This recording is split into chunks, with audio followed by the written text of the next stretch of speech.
Di lereng Gunung Sumbing, sebuah desa kecil bernama Kaligono menyimpan kisah yang selama ini jarang terdengar. Desa itu tak punya pabrik, tak ada mall, bahkan sinyal internet pun sering tak bersahabat. Tapi di tengah keterbatasan itu, ada pemuda bernama Gilang Wicaksana, 27 tahun, yang setiap hari bangun pukul 4 pagi untuk memulai rutinitasnya, bertani. Gilang bukan lulusan universitas. Ia hanya tamat SMA karena tak sanggup bayar kuliah. Sejak ayahnya wafat 4 tahun lalu, Gilang mengambil alih lahan keluarga seluas setengah hektar. Ia menanam kol, wortel, kentang, dan daun bawang. Musim dingin membuat tanah basah dan udara menusuk. Tapi Gilang tetap setia menanam. Meski hidup pas-pasan, ia bekerja penuh cinta. Namun kenyataan tak semanis harapan. Hasil panennya sering dibeli tengkulak dengan harga rendah. Bahkan pernah, hasil panen yang ditunggu berbulan-bulan dihargai cuma Rp1.000 per kilogram. Gilang hanya bisa menunduk. Beginikah nasib petani kecil? Batinnya. Tetapi, Gilang bukan tipe yang mudah menyerah. Di sela-sela kesibukannya, ia sering duduk di pos ronda, membuka YouTube pelan-pelan sambil menonton kisah sukses petani muda. Ia mulai bermimpi. Bagaimana kalau sayur dari lereng ini bisa sampai ke luar negeri? Ke tempat di mana jerih payahnya dihargai? Mimpi itu belum punya bentuk. Tapi di hatinya, sudah tumbuh keyakinan kecil. Tanah ini, tangan ini, dan harapan ini, mungkin bisa jadi jalan menuju masa depan yang lebih baik. Suatu sore yang mendung, datang sebuah paket ke rumah Gilang. Di bagian pengirim tertulis nama yang sudah lama tak ia temui. Dira, kakaknya yang merantau ke Malaysia dan sudah 5 tahun tak pulang. Gilang membuka paket itu dengan perasaan campur aduk. Di dalamnya ada beberapa makanan ringan khas Malaysia, selembar baju, dan sebuah amplop coklat berisi surat tangan dan brosur pasar tani modern di Selangor. Dek Gilang, aku percaya kamu lebih dari sekadar petani kecil. Lihat ini, tulis Dira dalam suratnya, menunjuk ke brosur bergambar sayur segar di rak supermarket Malaysia. Sayur seperti kol dan wortel dari daerah tinggi seperti tempatmu, sangat disukai di sini. Aku kenal satu bos sayur di sini, namanya Encik Hafiz. Cobalah kontak dia. Gilang tertegun. Surat itu seperti angin segar setelah bertahun-tahun hidup dalam kabut. Malam itu, meski hujan deras mengguyur atap seng rumahnya, ia duduk di depan laptop tua warisan sekolah desa.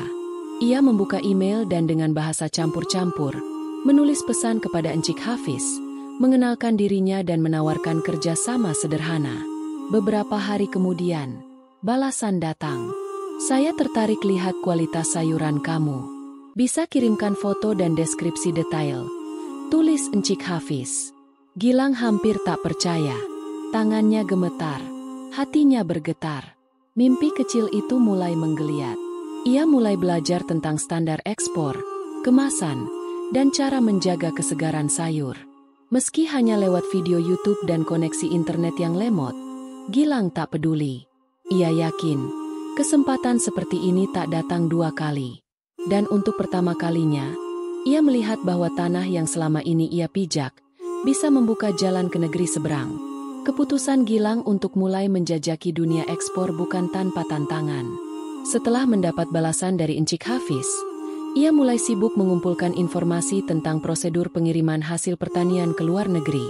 Tapi bagi petani kecil dari desa terpencil, hal itu terasa seperti mendaki gunung tanpa tali. Perlu izin karantina, sertifikat organik, dan gudang berpendingin, kata petugas pertanian saat ia datang ke dinas kabupaten. Gilang hanya mengangguk, mencatat semuanya di buku kecil yang sudah mulai sobek. Masalah utama pertama, uang. Gilang tak punya cukup modal untuk membeli alat penyimpanan dingin dan membuat kemasan sesuai standar ekspor. Ia lalu memberanikan diri mengajukan pinjaman ke koperasi tani, menawarkan sertifikat tanah sebagai jaminan. Beberapa orang menertawakannya, bahkan ada yang berkata, "Ngimpi jadi juragan luar negeri dari gunung? Sudahlah, bangun saja." Namun di balik semua celaan, Gilang tetap melangkah. Ia mulai mengatur pola tanam agar panen bisa lebih terjadwal. Ia belajar membuat label dan kemasan sederhana dengan merek Gunung Fresh, lengkap dengan logo sayuran dan tulisan, "Dari lereng Sumbing untuk dunia." Dengan bantuan Dira, ia berhasil kirim satu paket kecil berisi wortel dan daun bawang ke Malaysia sebagai sampel. Paket itu tiba 2 minggu kemudian. Dan selama waktu itu, Gilang nyaris tak bisa tidur. Apakah layak? Apakah busuk di jalan? Pikirnya. Sampai akhirnya, email dari Encik Hafiz datang. "Sayur kamu segar. Kami sangat berminat. Kalau kamu bisa pasok rutin, kita bisa kerja sama." Gilang menangis malam itu. Tapi bukan karena sedih, melainkan lega dan bahagia. Untuk pertama kalinya, hasil panen kecil dari desanya menembus batas negara. Setelah mendapat kepercayaan dari Encik Hafiz, Gilang mulai membangun sistem kecil. Ia tidak bekerja sendiri. Ia ajak beberapa pemuda di desanya, yang dulunya malas bertani, untuk belajar menanam dengan standar tinggi. Ia ajari mereka cara mencuci sayur dengan air steril, menyortir yang layak ekspor, dan mengemasnya dengan rapi. Dira menghubungkan Gilang dengan koperasi petani di Selangor. Dari situ, pasokan sayur Gunung Fresh mulai masuk ke beberapa pasar tani modern, bahkan masuk ke supermarket besar di Shah Alam dan Klang. Daun bawang segar dari Sumbing dijual dengan harga 4 kali lipat lebih tinggi dibanding harga di pasar lokal. Gilang tak lagi hanya berpikir soal bertahan hidup. Ia mulai memikirkan keberlanjutan. Ia mendirikan rumah pendingin kecil dari bekas kandang sapi dan memodifikasinya bersama teman-teman desa. Ia juga membeli timbangan digital, memperbaiki motor tuanya jadi kendaraan angkut, dan perlahan, hidupnya mulai berubah. Namun yang paling membahagiakan bagi Gilang bukanlah uang, melainkan rasa dihargai. "Dulu saya cuma petani kecil, sekarang orang luar negeri makan sayur dari tanah yang saya garap," ucapnya bangga. Kini, banyak tetangga yang tadinya mencibir, datang minta diajari. Gilang tak pelit ilmu. Baginya, semakin banyak yang sukses, semakin besar pula nama desanya di mata dunia. Dan dari situ, impiannya tumbuh lebih tinggi lagi, bukan hanya jadi pemasok, tapi menjadi eksportir resmi dari Indonesia untuk Malaysia dan negara tetangganya. 2 tahun telah berlalu sejak Gilang mengirimkan sampel sayur pertamanya ke Malaysia.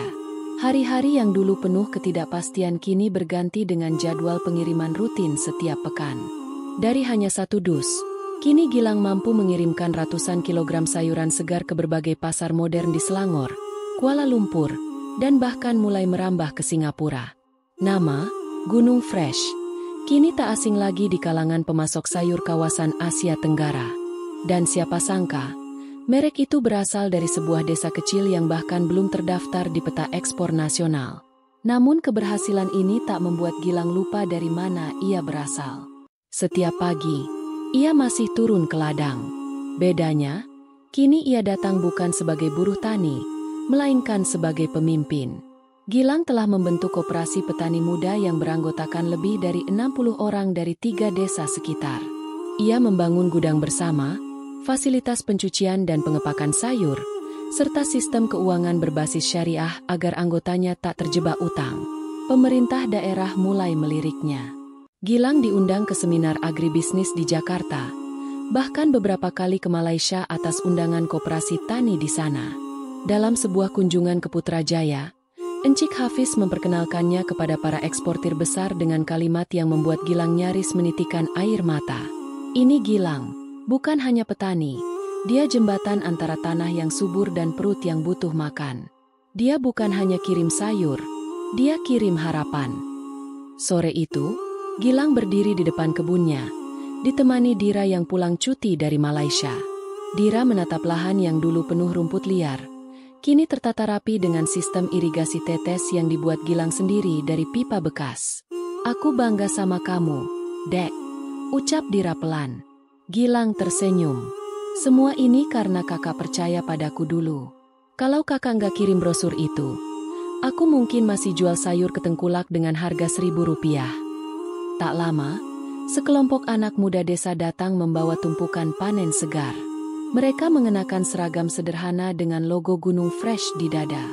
"Pak Gilang, ini panen kolnya udah siap dikirim," kata salah satu dari mereka. Gilang memandang mereka penuh haru. Dulu, Anak-anak muda itu menganggur, putus sekolah, dan merasa tak punya masa depan. Kini, mereka berani bermimpi, seperti dirinya dulu. Menjelang senja, Gilang berdiri menghadap lereng gunung, memandangi desa kecil yang perlahan berubah.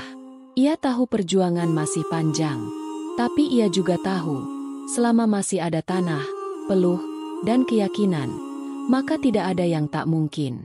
Dari sepetak lahan kecil, ia telah menginspirasi satu generasi baru. Dari lereng sunyi, ia menyapa dunia. Dan dari desa yang dulu tertinggal, kini lahir cerita tentang mimpi yang ditanam, tumbuh, dan akhirnya dipanen dalam bentuk harga diri.